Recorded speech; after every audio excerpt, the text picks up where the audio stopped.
This is the third episode. This is back when we had the boat operational, just after buying it. We went down for several trips down the bay. It was really good. Performed like I hoped. And this is how we changed the motor and prepared the engine room to fit it. How many bays? I don't know. As you can see, we've removed the rest of the freezer floor so that we can lower the new floor down to the shaft level so that we can get a full headroom. I'll probably shift the intermediate bearing back towards the back so that we can be a little bit lower, because back there we won't possibly need to be. Plus, with shortening the shaft and putting in the other motor, the shaft will be a lot shorter, so I can shift that back that way, no problem. We've already there for where Bailey and Skylar are sitting, that we have the water tanks. They're in the process of getting done. We've still got to remove the last of the pig iron and bitumen. We had it in that hole there and that hole there. That was for the bilge pump. We've still got 1, 2, 3 holes to clear out. It's probably about a tonne of material in there, possibly. So we'll be replacing that with lead, because I don't want to have that ugly stuff in there. Plus the surveyor thinks he wants to have a look under there. So that's about where we're up to at the moment. And I'll just box on because I'm dirty and I might as well only get dirty once. There we are. This is the last drum. Lockie's down there. This is the last drum of rubbish to come out of the engine room. Daz has got it sussed, of course, on the high ab. There he is in full work mode. Hey! Place is a mess. We're going to have to steam clean and go through everything to get rid of the black stuff that travels everywhere. Rightio, Daz, take her away.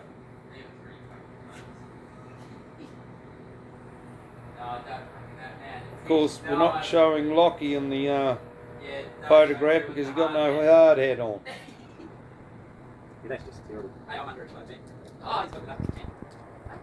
Takes a bit of manoeuvring to get that out because we haven't got a winch.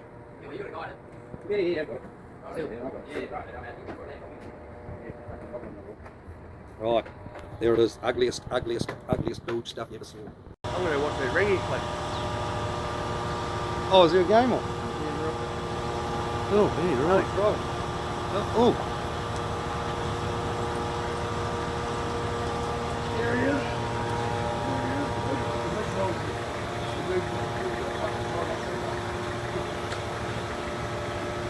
Where it is?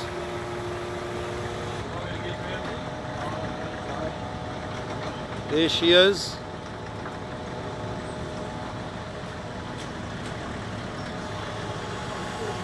The beast.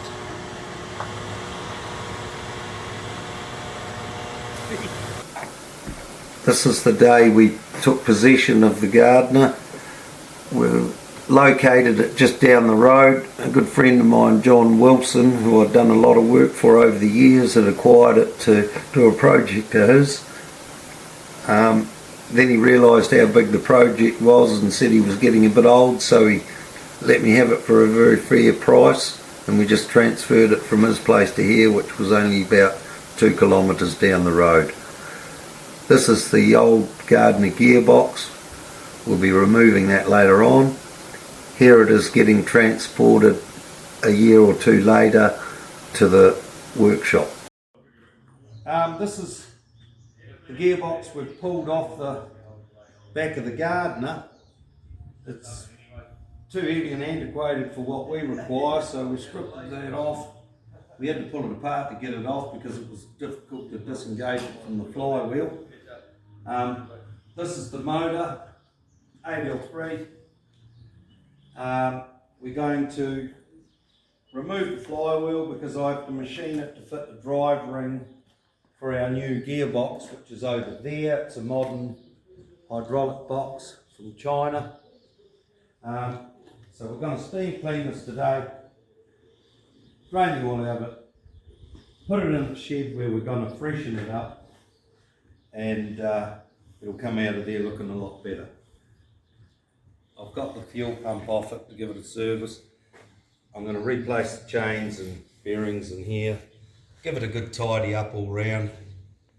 It's been reconditioned about 3,000 hours ago, but I'll make sure that everything's tick and boo because it sat in a shed for a few years just getting turned over by hand.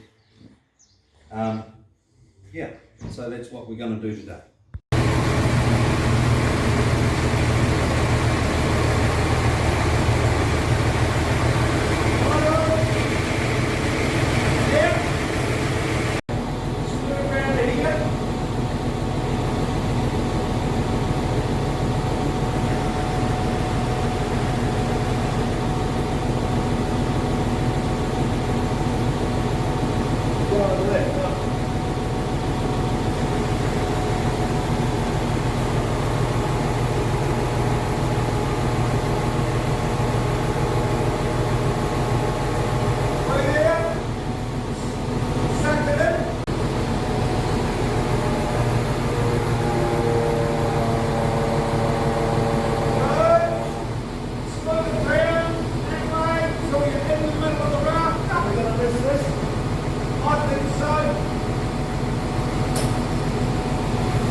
I was lucky enough to find this bell housing adapter.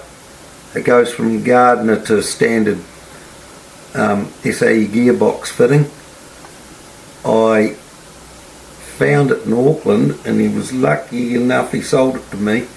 Then he rang up the next day and said, "Have you paid me for that?" Because he wondered if I hadn't. He said another customer rang up and he was going to pay 3 times as much as I did, so he felt like he'd been underdone a bit, but I told him, "Too late, I've already paid you."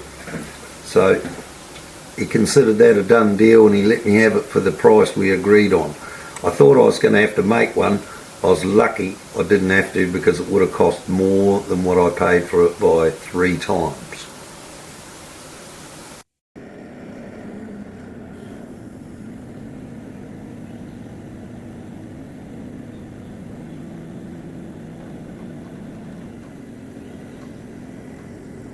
Right up.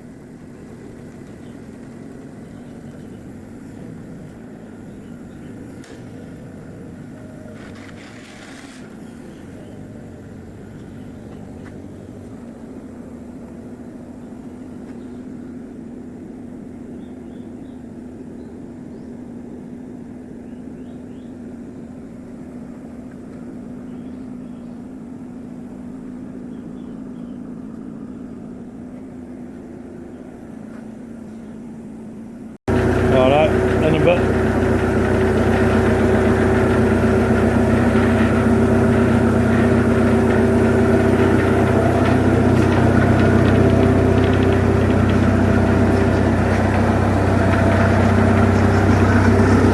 Let's go.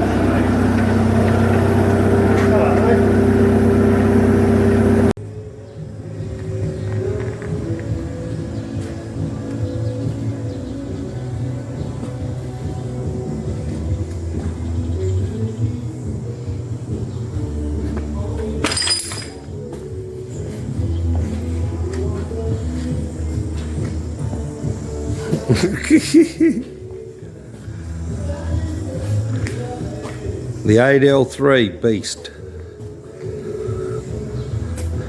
Got a few more holes to block up before we get it blasted, soda blasted, and yeah, get some paint on it. This is Jake from Marine and General in the fuel pump shop. He's got the fuel pump there on his machine. He's testing pressures, advance and retard, everything else that's associated to having a good, reliable fuel pump.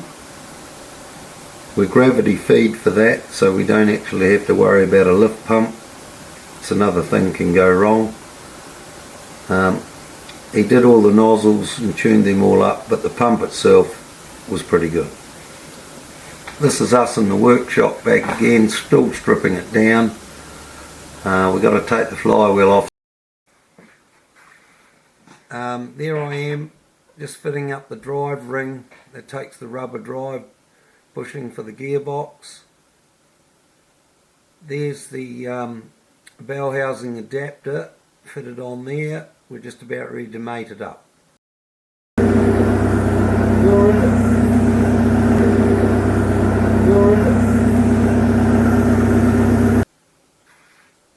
That's the reconditioned heat exchanger. That's a original Gardner part. Roscoe, not sure what he's doing there, but he's working something out. That's my dad in the background lurking around. He's the overseer. We're putting the paint on it there, 2-pack epoxy on top of a high build primer. That's painted back in the workshop. Yeah, so we've got that bolted up there, and it goes in under there, down the tank, and comes out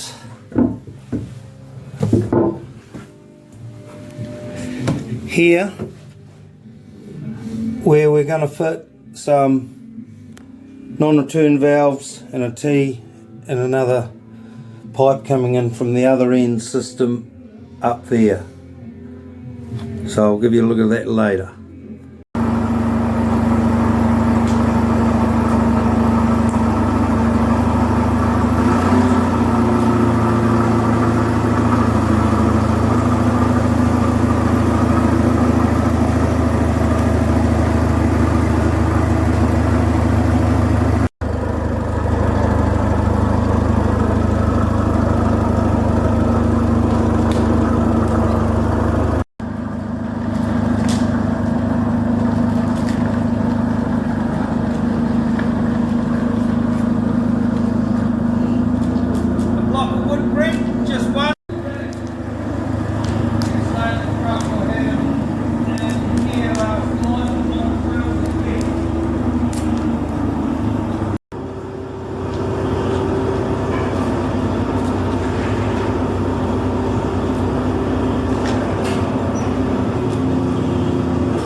Right, well, we got the Gardner out of the shed, and I hooked up the dive bottle there to give it 30 psi of oil to pressurise it before we start it the first time.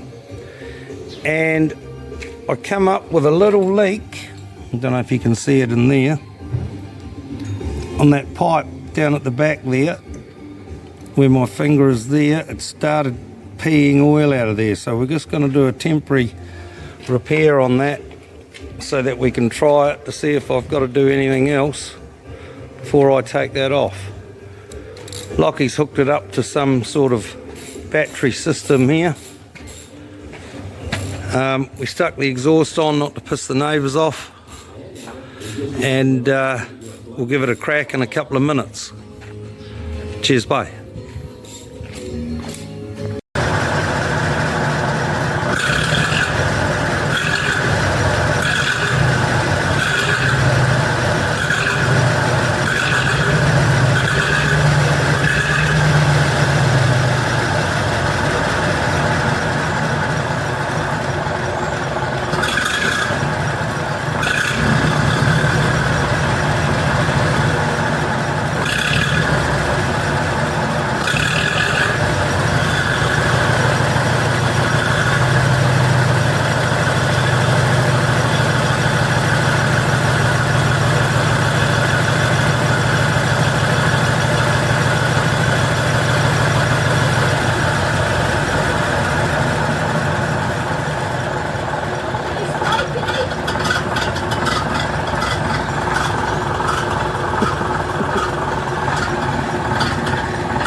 Yeah, it is, but it's the first time it started up, so.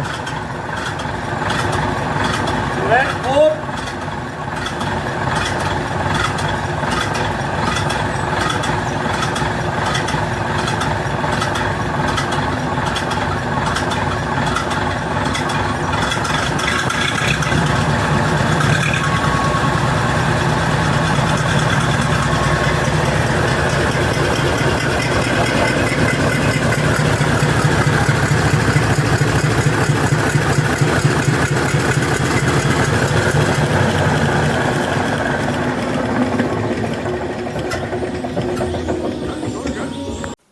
Right, we're down the wharf now, and we're just unloading it, getting it ready to crane in.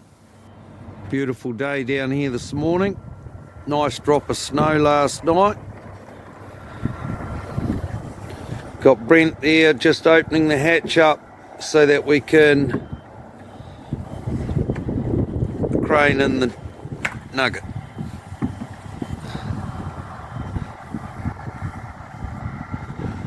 Got round here last night with some dramas on the way. See those gravel piles way in the distance? We ended up stuck on them for half an hour. Lucky we got off, it was all good in the end.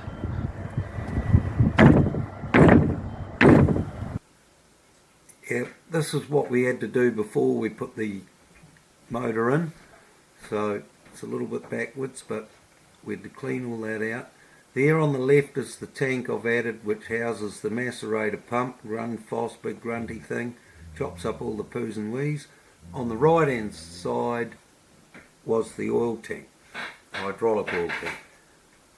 These bars here for the engine beds, this here is fitting the insulation, soundproof with the lead line stuff in it. We covered all the walls with it. We made patterns for cardboard first, so we didn't waste any of it. It's bloody expensive. That grey beam up the top there was fitted because we took out timber. That's the insulation being fitted. We've got service ducts above the insulation there, so we run our cables. There's the hydraulic lines that run fore and aft, Denso taped up. They're going to go up to the autopilot hydraulic block, which is there somewhere, yet to be decided. And there's the finished poo pipe running down there, and down there.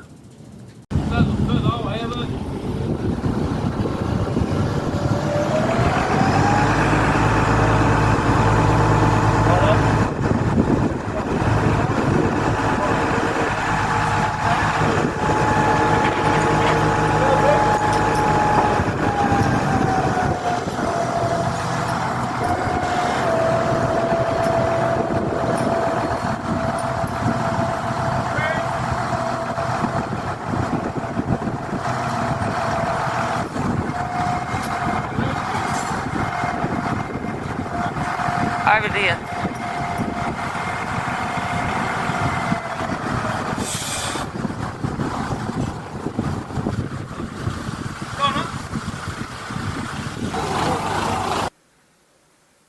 There we are, swinging it over there. We've got the boys from Alpha Precast doing that. John, Andre and Albergan, good operators. Lifted a lot of motors in for me on jobs. Pleasure to work with. Mr. Tally lent us a wharf again. That was good.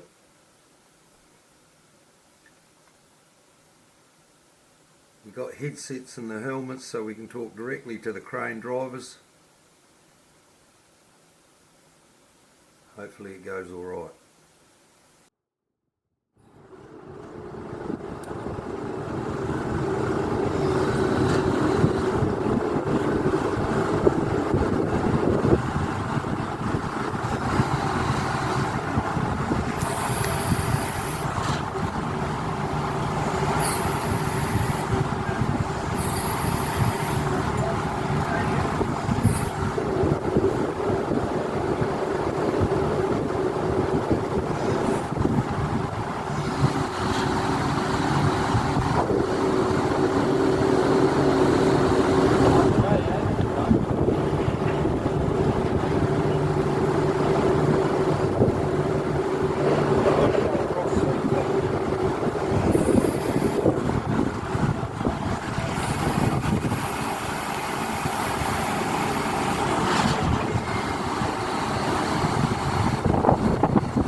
Donna, you want to jump on here now? I'll give the phone to Lockie.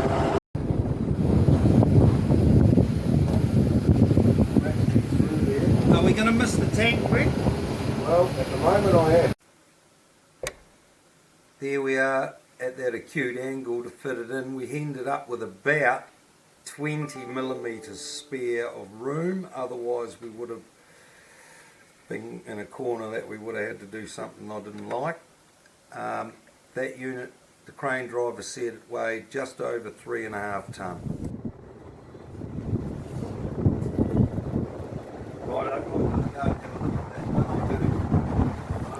Just make sure it clears the tank.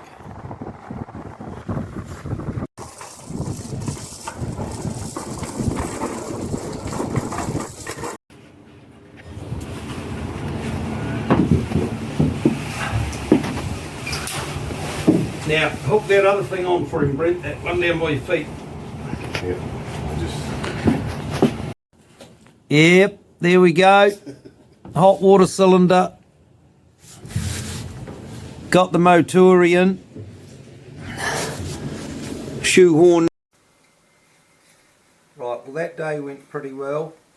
We'll try and knock out another video in the next 10 days.